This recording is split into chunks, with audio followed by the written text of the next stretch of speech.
یہ ایک 16-17 سالہ لڑکی کی کہانی ہے جسے آصف تنگ کرتے تھے اور اس کے گھر والے اسے پاگل سمجھتے تھے۔ اس لڑکی سے ایک لڑکا محبت بھی کرتا تھا جو اس پر جادو تک کروانے کو راضی ہو گیا تھا۔ اگر آپ نے اس کہانی کو شروع سے نہیں سنا تو ڈسکرپشن میں اس کا لنک آپ کو مل جائے گا۔ آئیے چلتے ہیں کہانی کی اگلی قسط کی طرف۔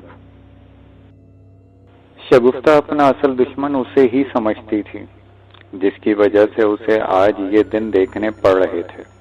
بار بار ایک ہی طرح پراسرار حالات سے گزرنے کے بعد انسان فطری طور پر عادی ہو جاتا ہے۔ شگفتہ کا دل پہلے ہی نفرت کے احساس تلے بھرا ہوا تھا۔ یہی سبب تھا کہ اب اس کے اندر خوف سے زیادہ اس نفرت انگیزی نے لے لی تھی۔ چنانچہ جیسے ہی وہ بھیانک چہرہ ناصر کے روپ میں اس کی طرف اپنے کٹے ہوئے ہونٹوں سے لمبے لمبے دانتوں کی نمائش کرتا ہوا اسے دبوچنے کے لیے لپکا، شگفتہ نے کمال ہمت اور پھرتی سے بیڈ سائڈ ٹیبل پر دھرے دودھ سے نصف بھرے شیشے کا بھاری جگ اٹھا لیا اور آؤ دیکھا نہ تاؤ اپنی طرف بڑھتے ہوئے اس بھیانک چہرے کے سر پر مار دیا۔ کمرے میں ایک تیز اور کربناک چیخ ابھری، مگر یہ چیخ کسی غیر انسانی مخلوق کی نہیں بلکہ اس کے دولہا ناصر کی تھی۔ وہ بیچارہ اپنا لہو لہان سر تھامے فرش پر بے سدھ ہو کر لڑک گیا۔ شگفتہ بھی صورتحال پر بری طرح پریشان ہو گئی اور پھر ہذیانی انداز میں چیخنے چلانے لگی۔ تیمور دوڑے دوڑے کمرے میں پہنچے تو ناصر کا لہو لہان فرش پر گرے پایا۔ وہ گھبرا گئے، پھر آنن فانن انہوں نے اسے اپنے کندھے پر اٹھایا اور بھاگم بھاگ سیڑھیوں سے نیچے اترنے لگے۔ گھبراہٹ اور پریشانی کے باعث اور کچھ ناصر کے بے سدھ وزن نے سیڑھیاں اترتے ہوئے ان کے قدم لڑکھڑا دیے اور نتیجتاً ان کے پاؤں لڑکھڑا گئے اور وہ اپنا توازن قائم نہ رکھ سکے اور سیڑھیوں سے فٹ بال کی طرح گرتے لڑکتے قلابازیاں کھاتے ناصر سمیت نیچے گر گئے۔ پھر نچلی منزل کے فرش پر گرتے ہی ان کا سر کسی ٹھوس شے سے ٹکرایا اور ان کا ذہن تاریکیوں میں ڈوبتا چلا گیا۔ اب ایک طرف ناصر لہو لہان اور بے ہوش پڑا تھا، دوسری طرف تیمور شدید زخمی بے سدھ پڑے تھے۔ ادھر نیچے حیران پریشان کھڑے ساجد نے بھی سیڑھیوں سے کسی کو گرتے ہوئے محسوس کر لیا تھا۔ وہ بیچارہ پریشان اور ہراساں ہو گیا۔ وہ اپنے دونوں ہاتھوں سے فضا کو ٹٹولتا ہوا آگے بڑھا تو سب سے پہلے ناصر کی زمیں بوس جسم سے ٹکرا کر گرا، سیدھا اپنے باپ پر آن پڑا۔ وہ اندھا ہونے کی وجہ سے یہ نہیں دیکھ پا رہا تھا کہ فرش پر پڑے یہ دو بے سدھ وجود کس کے تھے، تاہم اسے کچھ اندازہ ہو رہا تھا۔ اس نے ہذیانی انداز میں اپنی بہن کو آوازیں دی، شگفتہ شگفتہ۔ اوپری منزل کے کمرے میں نسوانی آواز آئی جو اپنے نابینا بھائی کی آواز سن کر جواب دینے لگی۔ جب اس نے ایک طرف اپنے شوہر ناصر اور دوسری طرف اپنے باپ تیمور کو بے سدھ اور زخمی پڑے پایا تو حلق کے بل زور سے چیختی چلاتی ہوئی 2-3 سیڑھیاں پھیلانگتی نیچے اتری۔ شگفتہ بہن، کیا ہوا ابو کو؟ ساجد نے اپنی بہن کے چیخنے اور رونے کی آوازیں سنی تو گھبرا کر پوچھا، مگر شگفتہ اپنے ابو کو سنبھالنے کی کوشش میں بدستور روئے جا رہی تھی۔ اس نے دیکھا اس کے ابو کی کنپٹی سے مسلسل خون بہہ رہا تھا۔ وہ دوہری پریشانی کے مارے ادموئی ہوئی جا رہی تھی۔ شگفتہ، آخر ہوا کیا ہے ابو کو؟ تم بتاتی کیوں نہیں؟ ساجد نے روتے ہوئے لہجے میں چلا کر کہا۔ شگفتہ نے لرزیدہ لہجے میں اسے بتایا، ساجد، ابو سیڑھیوں سے گر کر بری طرح زخمی ہو گئے ہیں۔ میرے خدا، اب کیا کریں؟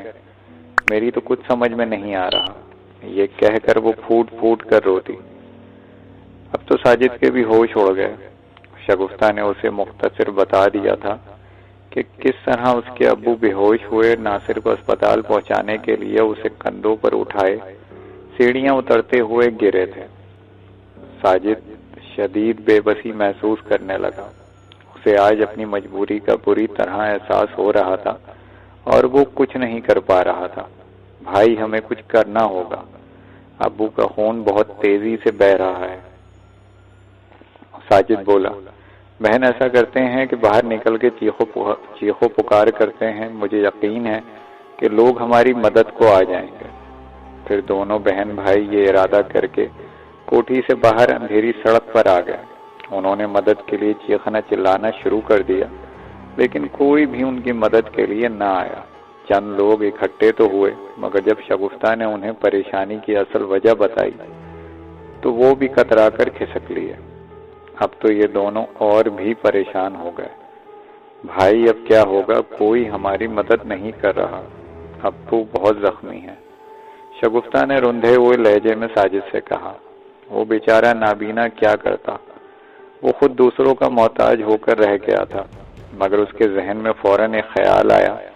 وہ بولا، شگفتہ بہن، ہمیں فوراً ناصر بھائی کے ماموں شفقت کے گھر کا رخ کرنا چاہیے، وہ ضرور ہماری مدد کریں گے، ان کا گھر بھی زیادہ دور نہیں ہے۔ شگفتہ کو بھائی کی بات معقول لگی، لیکن بھائی تم ادھر ہی رہو، میں دوڑ کر جاتی ہوں، شگفتہ نے کہا، اور پھر بھائی کے جواب دینے سے پہلے وہ شفقت کے گھر کی طرف دوڑ پڑی۔ نصف سے زائد رات کا وقت، تاریکی اور وحشت کا عالم، اس پر یہ مصیبت۔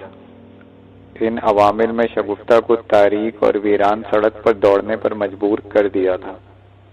بالآخر وہ گرتی پڑتی شفقت کے مکان پر پہنچی، اس کا دروازہ دھڑ دھڑ بجانا شروع کر دیا۔ ذرا دیر بعد شفقت آنکھیں ملتا ہوا اٹھا اور دروازہ کھول کر دیکھا تو حیران رہ گیا۔ سامنے اس کی نو بیاہتا بہو عروسی جوڑے میں بڑے ہی برے حال میں بھیگے ہوئے چہرے کے ساتھ کھڑی تھی۔ شگفتہ نے جلدی جلدی ساری بات بتائی، تبھی اس نے اپنے قریبی دوست شمس الدین کے گھر کا دروازہ کھٹکھٹایا۔ پھر دونوں دوست شگفتہ کے ساتھ دوڑے دوڑے اندھیری کوٹھی پہنچے۔ شفقت نے اپنے اکلوتے بھانجے ناصر کو اس حال میں دیکھا تو ان کے اوسان خطا ہو گئے۔ ان دونوں دوستوں نے کسی نہ کسی طرح ناصر اور تیمور کو ایک قریبی پرائیویٹ ہاسپٹل میں پہنچایا۔ شگفتہ اور ساجد بھی ان کے ساتھ تھے۔ ناصر اور تیمور کو فوراً ایمرجنسی آپریشن تھیٹر منتقل کیا گیا۔ شگفتہ اور ساجد کوریڈور میں ایک بینچ پر بیٹھے اپنے باپ کی زندگی بچ جانے کی دعائیں کر رہے تھے، اور دوسری طرف شفقت اپنے بھانجے ناصر کے لیے دعائیں کر رہا تھا۔ اس کا دوست شمس الدین بار بار اس کا کندھا تھپتھپا کر اسے تسلیاں دیے جا رہا تھا۔ یار شمس الدین، میرا ایک ہی بھانجا ہے، تو دعا کر اللہ اسے صحت دے دے۔ شفقت گلوگیر لہجے میں اپنے دوست شمس الدین سے بولا، حوصلہ کر یار، اللہ ضرور ناصر بیٹے کو زندگی دے گا۔ شمس الدین نے اسے تسلی دی۔ پھر ایک ناگوار سی نظر اس نے سامنے ذرا فاصلے پر بیٹھے ان دونوں بہن بھائیوں شگفتہ اور ساجد پر ڈالی اور اپنے دوست سے بولا، اوے شفقت، میں نے تجھے سمجھایا بھی تھا کہ اس منحوس لڑکی سے اپنے بھانجے کا پیار نہ کر، اس پر آسیب ہے، پر تو نہیں مانا۔ ہاں یار، میں نے تیری بات نہ مان کر بہت بڑی غلطی کی ہے، شفقت اپنے آنسوؤں کو پوچھتے ہوئے گلوگیر لہجے میں بولا۔ پر یار ناصر مانتا ہی نہ تھا، اس پر عشق کا بھوت سوار تھا۔ میری مان، اب بھی وقت ہے، اپنے بھانجے سے اس منحوس لڑکی کو طلاق دلوا دے، ورنہ جس طرح اس نے اپنے گھر والوں کو بھی کہیں کا نہیں رکھا ہے، ایک دن یہ تجھے اور تیرے بھانجے کو بھی چاٹ جائے گی۔ شمس الدین کے بے رحم اور شفاق تبصرے پر شفقت بری طرح کانپ گیا۔ خاصی دیر بعد آپریشن تھیٹر سے ڈاکٹر برآمد ہوا اور اس نے یہ اندوناک خبر دی کہ تیمور زیادہ خون بہہ جانے کی وجہ سے انتقال کر گئے ہیں، جبکہ ناصر کی حالت خطرے سے باہر ہے۔ شگفتہ اور ساجد کو جیسے سکتہ طاری ہو گیا۔ پھر جب ایک اسٹریچر پر تیمور کی لاش باہر کوریڈور میں لائی گئی تو دونوں بہن بھائی باپ کی لاش سے چمٹ کر دھاڑے مار مار کر رونے لگے۔ ناصر کی پیشانی میں پورے 12 ٹانکے لگے تھے۔ اسے وارڈ منتقل کر دیا گیا تھا۔ اسے جب ہوش آیا تو اس نے اپنے قریب ماموں اور ان کے دوست شمس الدین کو بیٹھے پایا۔ بھانجے کو ہوش میں آتا دیکھ کر شفقت اس پر جھک گیا اور عذرائے محبت اسے دعائیہ انداز میں بولا، اللہ کا شکر ہے تجھے ہوش آ گیا۔ ناصر نے جب اپنی نئی نویلی دلہن شگفتہ کو وہاں نہ پایا تو بے چین ہو گیا۔ اسے اب رفتہ رفتہ یاد آنے لگا تھا کہ اس کے ساتھ کیا ہوا تھا۔ وہ اس بات پر متعجب اور پریشان ہو رہا تھا کہ آخر شگفتہ نے اسے دیکھ کر مارے دہشت کے چیخ کیوں ماری تھی اور پھر ایک دم اس پر شیشے کا جگ دے مارا تھا۔ وہ اس سے ناراض نہ تھا، سمجھ گیا تھا کہ یہ سارا چکر اس آصف کا تھا جس نے اس کی بیوی شگفتہ ہی نہیں بلکہ اس کے پورے گھر والوں کا جینا دوبھر کر رکھا ہے۔ ہوش میں آتے ہی اسے اپنی پیشانی پر درد کی ٹیسیں اٹھتی ہوئی محسوس ہوئیں جن پر بینڈیج بندھی ہوئی تھی۔ تاہم اس نے اپنے زخم کی ٹیسوں کی پرواہ کیے بغیر اپنے ماموں سے بڑی بے قراری سے اپنی بیوی شگفتہ کے بارے میں پوچھا، ماموں شگفتہ کہاں ہے؟ وہ ٹھیک تو ہے نا؟ اسے کیا معلوم تھا کہ اس بیچاری کے ساتھ کیسی قیامت گزر چکی تھی۔ شفقت نے قدرے ناگواری سے کہا، شکر کر تیری جان بچ گئی، ورنہ تو اس منوس نے مار ہی ڈالا تھا۔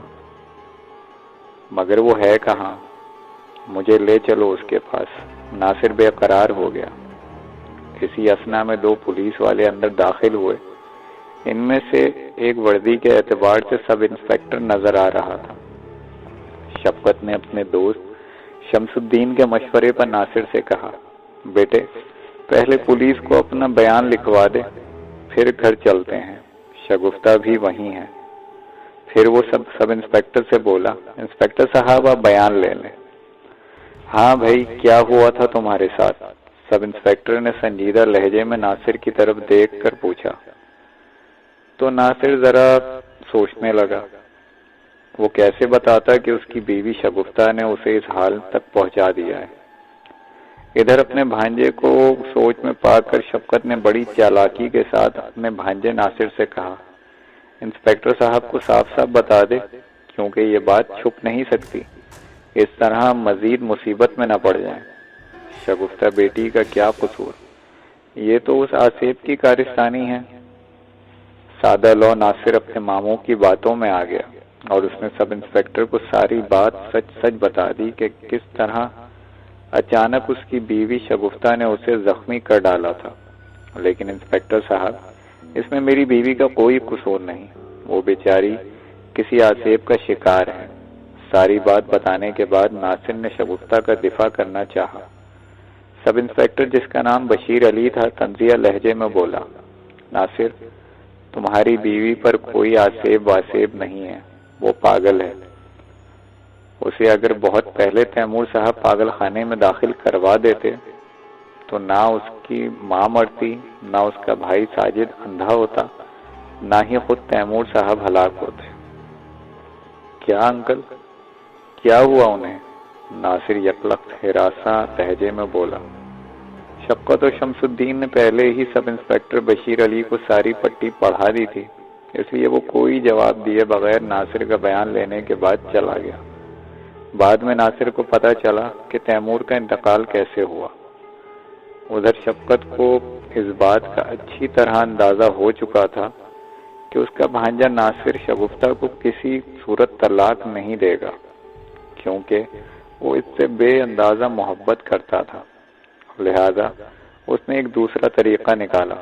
وہ شگفتہ کو پاگل خانے بھیجنے کی تیاری کر چکا تھا اور ناصر اس حقیقت سے لا علم تھا۔